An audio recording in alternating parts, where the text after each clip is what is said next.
Assalamualaikum warahmatullahi wabarakatuh. Perkenalkan, kami dari kelompok 8 yang beranggotakan Eva Tera Hulamaya NIM 7, Nurhama Ika Adiyati NIM 11, Yatin Ekawati NIM 16, dan Muflihatul Munawarah NIM 30. Nah, di sini kami yang beranggotakan 4 orang sedikit menjelaskan tentang Rosidai. Selanjutnya, langsung saja. Yang pertama, Kaliandra Haematocephala. Klasifikasinya yang pertama Kingdom, lantai.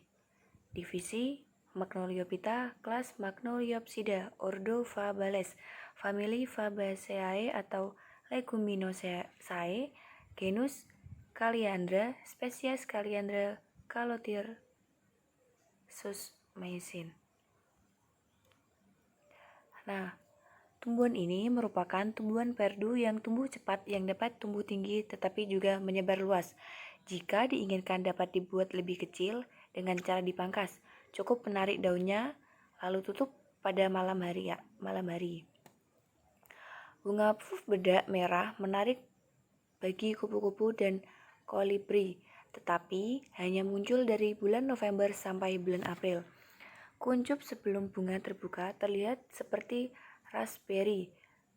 Semak besar ini dapat ditanam di dalam ruangan jika dipangkas dan ditanam dalam pot. Tetapi akan lebih baik jika Anda dapat menanamnya di luar ruangan dalam iklim yang hangat. Nah, tumbuhan ini pohon kecil bercabang yang tumbuh mencapai tinggi maksimum 12 meter dan diameter batang maksimum 20 cm.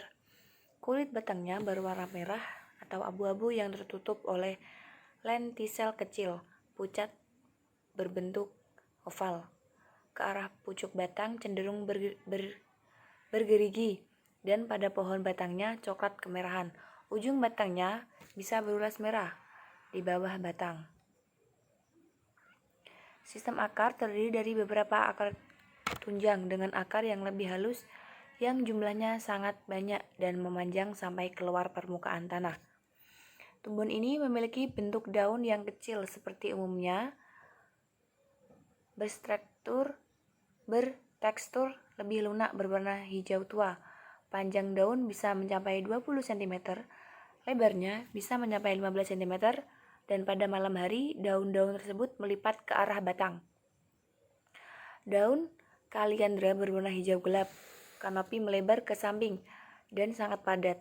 Tipe daun ini merupakan daun majemuk yang berpasangan.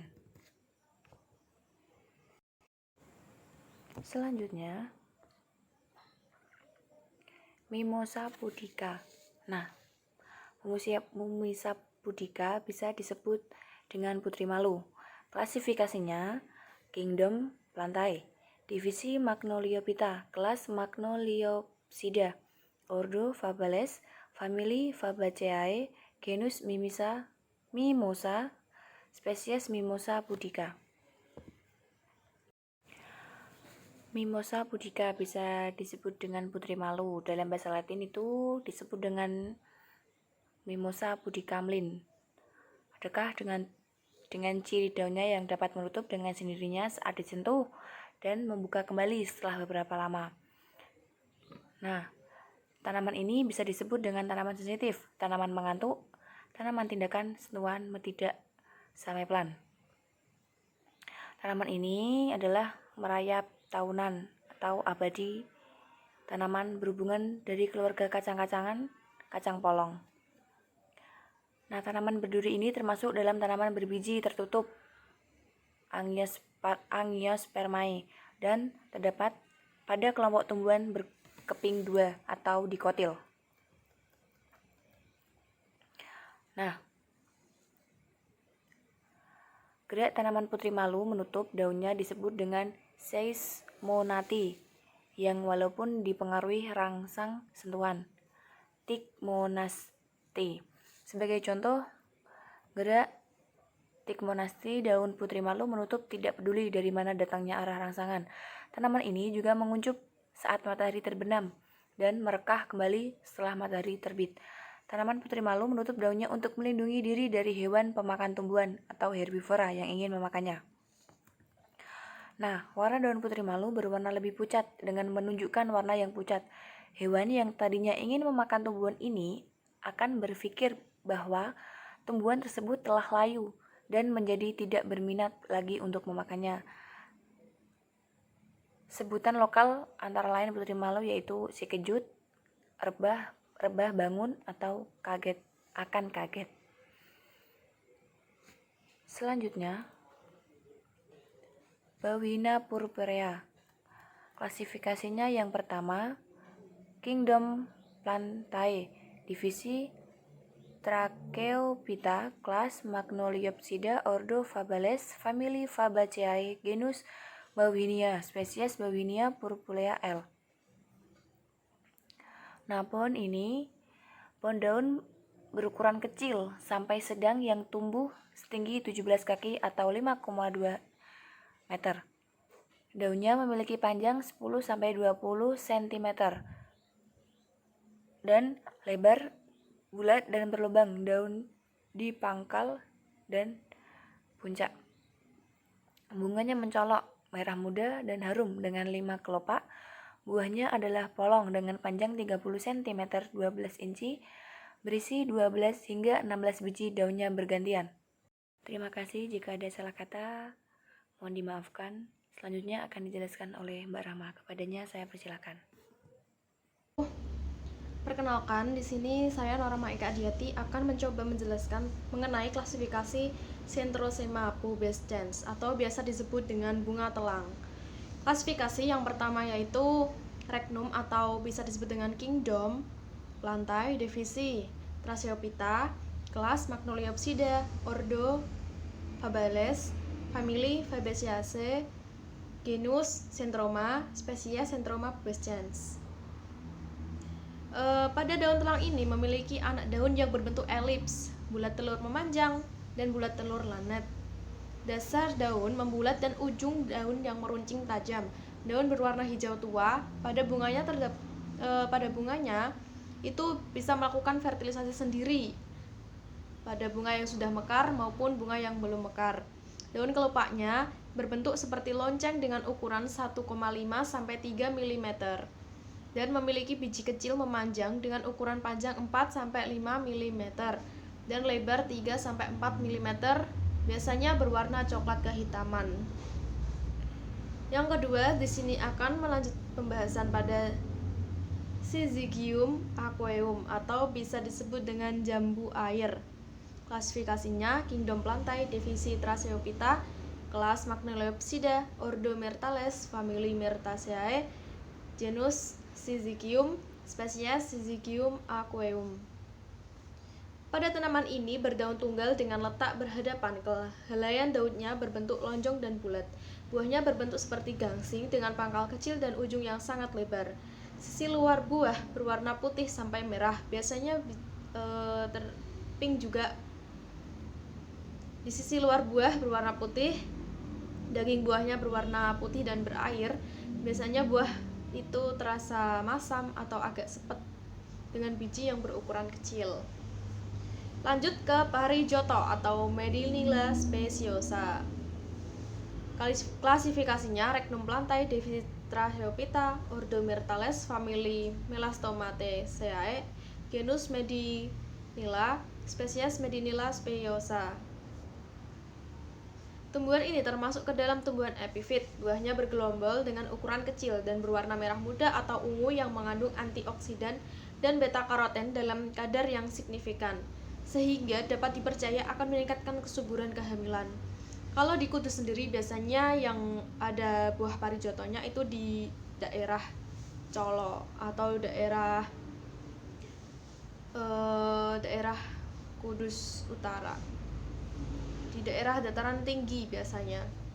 Saya Yatin Ekawati, NIM 16. Di sini saya akan melanjutkan penjelasan dari Mbak Rahma, yaitu tentang Euphorbia mili atau yang biasa disebut dengan bunga duri. Untuk klasifikasinya yaitu Regnum Plantae, divisi Spermatophyta, kelasnya Dicotyledoneae, ordonya Archichlamideae, famili Euphorbiaceae, genus Euphorbia, spesies Euphorbia mili. Tanaman Euphorbia memiliki akar tunggang, namun tanaman yang diperbanyak dengan setek memiliki perakaran serabut. Batang Euphorbia ada dua macam, yaitu bulat dan bersudut. Batang ini tumbuh tegak menjulang ke atas, tetapi ada juga yang melengkung. Tanaman Euphorbia tidak berkayu, semakin bertambahnya umur batang akan mengeras. Bentuk daun Euphorbia bervariasi, ada yang berbentuk bulat telur, lonjong, dan jorong. Hampir semua daun tidak bertangkai. Tepi daun tidak bergerigi, ujung daun bervariasi, ada yang runcing, tumpul, dan ujung terbelah. Susunan daun berselang-seling dan duduk pada ruas batang tanaman. Bunga Euphorbia muncul membentuk dompolan-dompolan. Setiap dompol terdiri atas 4-32 kuntum. Ada 4 bagian utama bunga, yaitu mahkota bunga semu, benang sari, putik, dan bakal buah. Mahkota bunga sebetulnya adalah braktea atau seludang. Oleh karenanya, bunga sering disebut bermahkota semu. Buah berbentuk seperti kapsul dan tersusun membentuk dompolan yang terdiri atas 3-4 buah. Buah ini terletak di ujung tangkai bunga. Buah muda berwarna hijau dan apabila sudah tua, buah akan berwarna coklat. Biji Euphorbia terdapat di dalam buah. Biji yang berwarna coklat tua ini berbentuk bulat dengan diameter antara 0,3 sampai 0,5 cm. Nah, selanjutnya Rosa hibrida. Untuk klasifikasinya Regnum plantae, divisi Spermatophyta, kelas Dicotyledonae, ordo Rosales, famili Rosaceae, genus Rosa, spesiesnya Rosa hibrida. Tanaman mawar umumnya merupakan tanaman perdu. Batangnya berduri dengan tinggi tanaman antara 0,3 sampai 0,5 meter. Berakar tunggang dengan banyak cabang akar seperti serat dan akar rambut yang menyerupai benang. Daun mawar merupakan daun majemuk dengan 3 atau 5 berselang dan bersirip ganjil. Bunga ada yang tunggal dan ada pula yang tersusun indah dalam bentuk payung dengan perhiasan bunga setiap lingkaran 4-5 helai. Warna bunga bervariasi dari putih, merah, merah muda, dan ungu muda. Buah mawar adalah buah yang di dalamnya terdapat biji. Nah, selanjutnya Mangifera indica.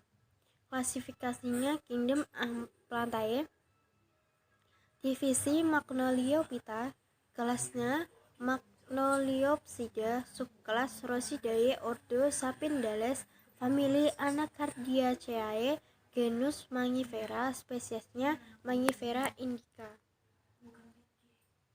Mangga tumbuh berupa pohon berbatang tegak, bercabang banyak, dan bertajuk rindang hijau sepanjang tahun. Tinggi pohon dewasa bisa mencapai 10-40 meter. Umur pohon bisa mencapai 100 tahun lebih. Bunga menghasilkan buah dan biji yang secara generatif dapat tumbuh menjadi tanaman baru. Kulit batangnya tebal dan kasar dengan banyak celah-celah kecil dan sisik-sisik bekas tangkai daun. Akar tunggang pohon mangga sangat panjang, dapat mencapai 6 meter dalamnya, lalu berbentuk akar cabang di bawah. Daun tunggal dengan letak tersebar tanpa daun penumpu. Panjang tangkai daun bervariasi membesar. Aturan letak daun pada batang atau piloiasi biasanya 3 atau 8 nampak seperti dalam lingkaran. Helai daun bervariasi, namun kebanyakan berbentuk jorong sampai lancet, 2-10 kali 8-40 cm. Agak liat seperti kulit hijau tua berkilap. berpangkal melancip dengan tepi daun bergelombang dan ujung meluncip dengan 12-30 tulang daun sekunder. Daun yang masih muda biasanya berwarna kemerahan, keunguan atau kekuningan, yang kemudian akan berubah pada bagian permukaan sebelah atas menjadi hijau mengkilat, sedangkan bagian permukaan bawah berwarna hijau muda. Buah mangga bisa diidentifikasi berdasarkan ukuran dan bentuk malai, warna bunga, dan tangkai malai bunga. Bentuk bunga mangga secara umum adalah piramida. Untuk selanjutnya akan dilanjutkan oleh Mbak Muna. Saya, Muflihatul Munawarah, akan melanjutkan penjelasan dari Mbak Yatin Eka, yaitu mengenai sitrus dan apium. Nah, yang pertama, sitrus SP, atau yang kita kenal dengan jeruk. Klasifikasinya, Kingdom Plantae, divisi Magnoliophyta, kelas Magnoliopsida, subkelas Rosidae, ordo Rutales, famili Rutaceae, genus Citrus, spesies Citrus sp.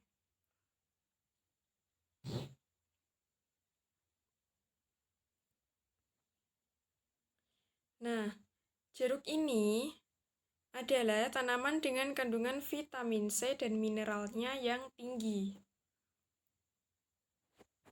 Jeruk tergolong ke dalam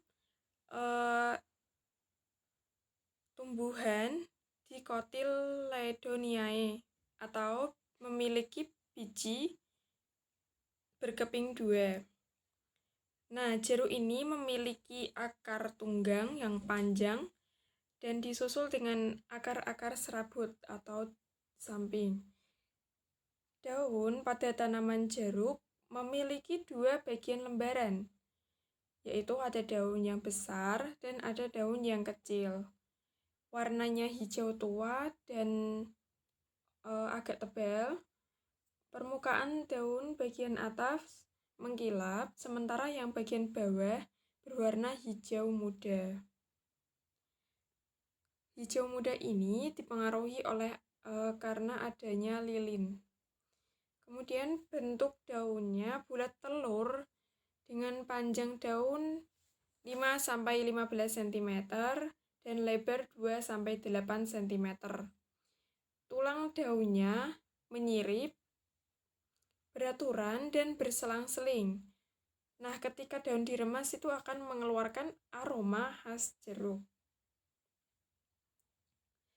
Bunga jeruk berwarna putih, namun yang sebagian itu bisa menjadi buah, ada yang tidak. Buah jeruk berbentuk bulat dan ditutupi kulit buah yang berwarna hijau hingga kuning. Strukturnya tebal dan tipis. Biji jeruk tertanam pada bulir jeruk dan biji ini berjumlah dalam satu bulir 1-3 butir biji. Bisa dilihat pada gambar jeruknya, teman-teman.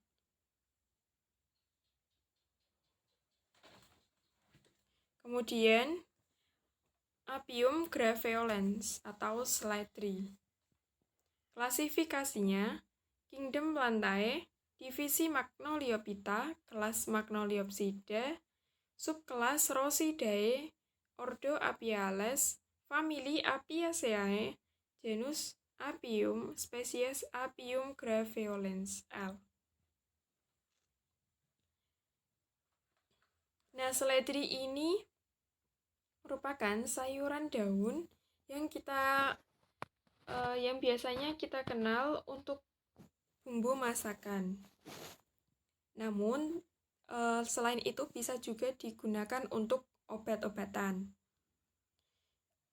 Tanaman ini merupakan jenis tanaman dikotil yang memiliki biji berkeping dua.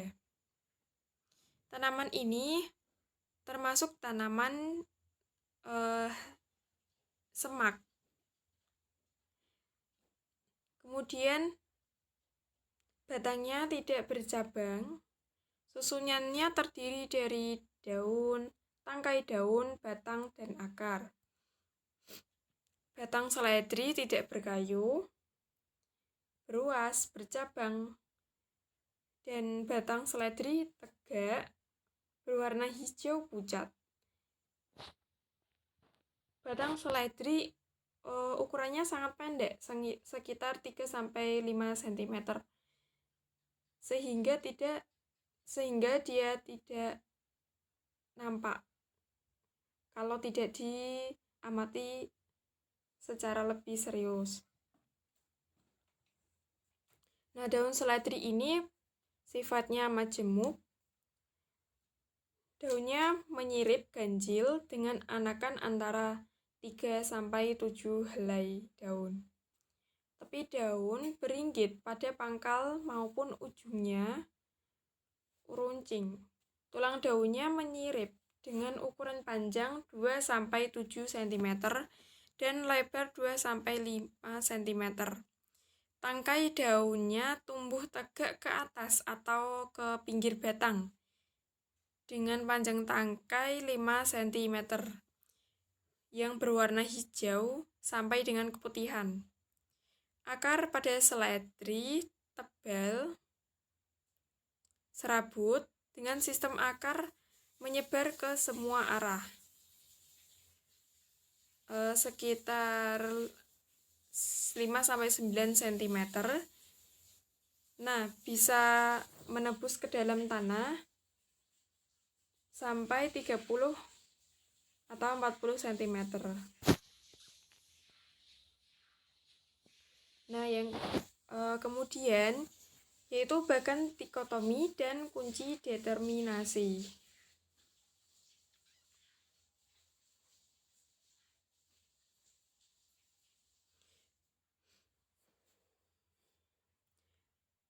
Bagan dikotomi ini meliputi 11 spesimen.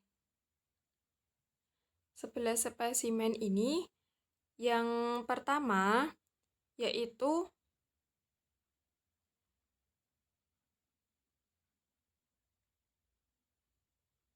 Kaliandra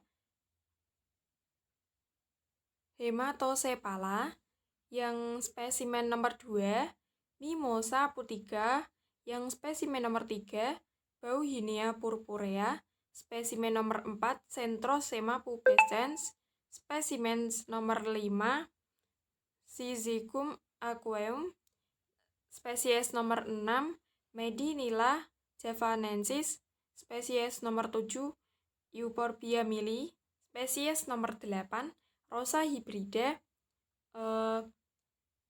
spesies nomor 9 Mangifera indica, spesies nomor 10 Citrus sp, spesies nomor 11 Apium graveolens. Nah, bagan dikotomi ini pada Rosidae yang meliputi semua spesimen yang berjumlah 11 tadi yang saya sebutkan dibagi menjadi pangkal daun tumpul dan pangkal daun tidak tumpul. Nah, yang pangkal daun tumpul ini meliputi spesimen nomor 1, spesimen nomor 2, spesimen nomor 3, spesimen nomor 5, 7, 8, 9, 10.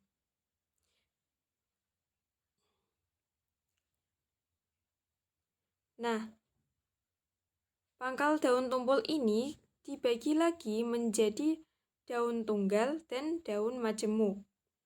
Daun tunggal yaitu spesies pada nomor 3, 5, dan 7. Kemudian daun majemuk terdapat pada spesimen nomor 1, 2, 3, 4, 9, dan 10. Nah, yang daun tunggal ini dikotom lagi menjadi persilangan daun sejajar dan persilangan daun tidak sejajar. Persilangan daun sejajar ini ada di spesimen nomor 5, sedangkan pertulangan daun tidak sejajar ada di spesimen nomor 3 dan 7.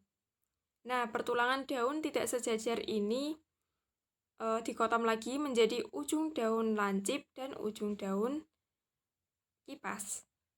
Nah, yang ujung daun lancip ini terdapat pada spesimen nomor 7, ujung daun kipas terdapat pada spesimen nomor 3. Kemudian, kembali lagi yang daun majemuk. Daun majemuk dikotom menjadi tepi daun rata dan tepi daun bergerigi. Nah, yang tepi daun rata ini terdapat pada spesimen nomor 1, 2, 9, dan 10. Sedangkan tepi daun bergerigi terdapat pada spesimen nomor 8. Nah, yang tepi daun rata dibagi lagi menjadi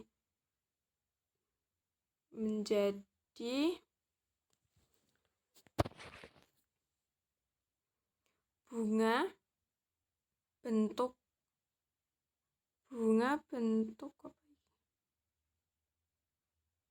bulis yang terdapat pada spesimen nomor 1, 2, dan 9. Sedangkan bunga yang berbentuk bintang terdapat spesimen pada nomor 10.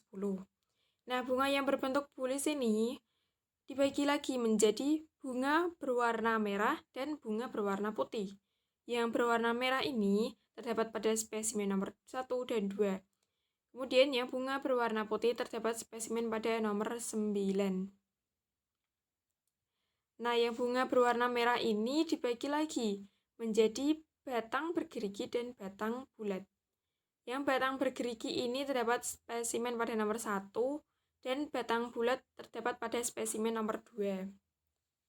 Nah, yang pangkal daun, kemudian kita kembali lagi dikotom pada Rosidae, pangkal daun tidak tumpul, yaitu terdapat pada spesimen nomor 4, 6, dan 11.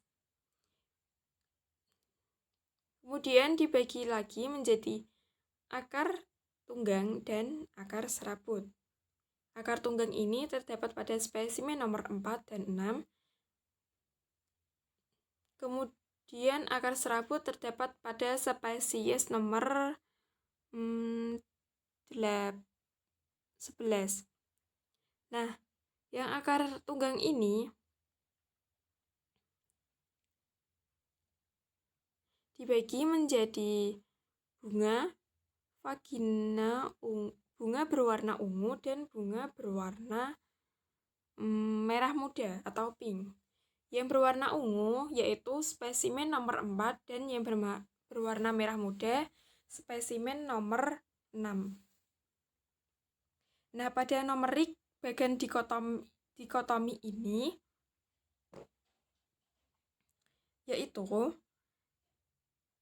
yang 1A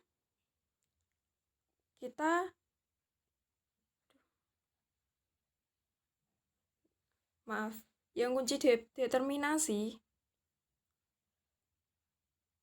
Nah, 1A yaitu pangkal daun tumpul. Kita rujuk pada nomor 2.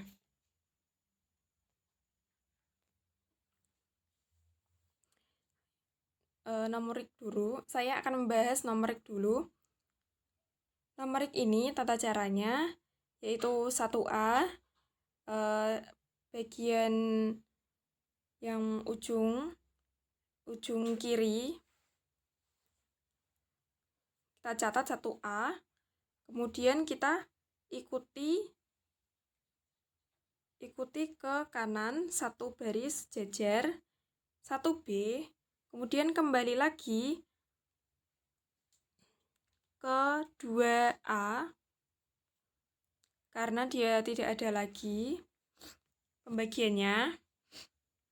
2A ini yaitu daun tunggal, kemudian ke 2B sebelah kanannya daun majemuk, kemudian sebelah kanannya kemudian yang ke bawah, kemudian yang ketiga yaitu akar tunggang, kemudian 3B akar serabut. Nah, dimulai lagi ke yang 4A, dari pertulangan daun sejajar, kemudian 4B, kemudian yang 2B ini dibagi menjadi 5A dan 5B, karena dia sejajar kan, tapi dia berbeda pengelompokan. Nah, seperti itu. Bisa dilihat pada bagian dikotomi yang tertera. Kemudian, nah, ini terdapat yang sampingnya titik-titik, terdapat nomor itu. Kita hanya mengikuti alurnya. Maksudnya, contoh, yang 1A, pangkal daun tumpul, yaitu 2. Nah, 1A, ini pangkal daun tumpul 2 karena alurnya ke bawahnya, bagian dikotominya, yaitu 2. 2A, 2B, atau 2. Kemudian pangkal daun tidak tumpul, 1B. 1B, pangkal daun tidak tumpul, mengarah pada 3A dan 3B, atau nomor 3. Dan seterusnya sampai yang 3B akar serabut. Akar serabut ini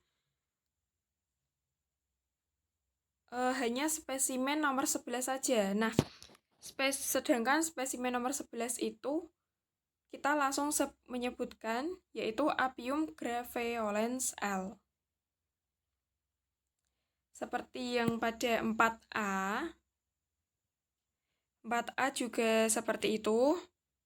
Pertulangan daun sejajar pada spesimen nomor 5, yaitu Syzygium aquenum. Dan seterusnya sampai dengan kita menemukan ke 10B.